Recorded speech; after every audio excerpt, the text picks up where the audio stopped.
Good afternoon, Nova Nation. It's WXVU Sports Director David Szczepanski. Time for a Villanova basketball preview as the Wildcats are back in action tonight in the Crown Tournament in Las Vegas, taking on USC after their blowout win against Colorado on Tuesday. A game where Eric Dixon became Villanova's all-time leading scorer, passing Kerry Kittle, scored more than 20 points. Congratulations to Eric Dixon, but also Wooga Poplar scored more than 20 points. Villanova made 50% of its field goals, 35% of its three-point attempts. So great offense, but also great defense. They forced double-digit turnovers. They took advantage of those turnovers by scoring a good amount of points, being efficient against the Buffaloes. So a lot to like. Villanova led by 15 points at halftime against Colorado. They kept their foot on the gas, and it was really impressive to see. Now, Colorado is not the best team, not its best opponent. They're going to face a tougher task tonight against USC, who is coming off of a blowout win of its own against Tulane on Tuesday. They played after Villanova did in that game against Colorado. It was a 29-point win for USC. And this is a team that is really led by their offense. They're 17-17 overall this season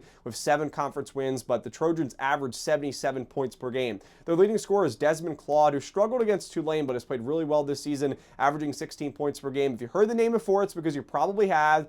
He played 2 years for Xavier in the Big East before transferring this past offseason to USC. But USC is a little injured right now, so that's something to keep an eye on as well throughout the game. But they have a really good offense. They're a really good three-point shooting team. The Trojans converted about 37% of their three-point attempts, so we'll see how Villanova's perimeter defense matches up against USC's really good three-point offense. But the biggest weakness for the Trojans is really their defense. They give up 75 points per game. They allow their opponents to shoot the ball really well from the field, but also really well from behind the arc at about 33 to 34%. They're not a great rebounding team. They will force some turnovers, but I think Villanova should have some success against this defense for USC. They'll give up a lot of points. They've been in some high-scoring battles, and I like Villanova's offense, especially the way that they played on Tuesday night against Colorado. And Villanova played really well. They responded well to Coach Nardi, who is now 1-0 as a head coach for Villanova, which is great to see. But Villanova, they seem like they're playing pretty relaxed. Had the opportunity to be around the team the other day at the media availability after practice, and it seems like they just want one more run together, and they played really well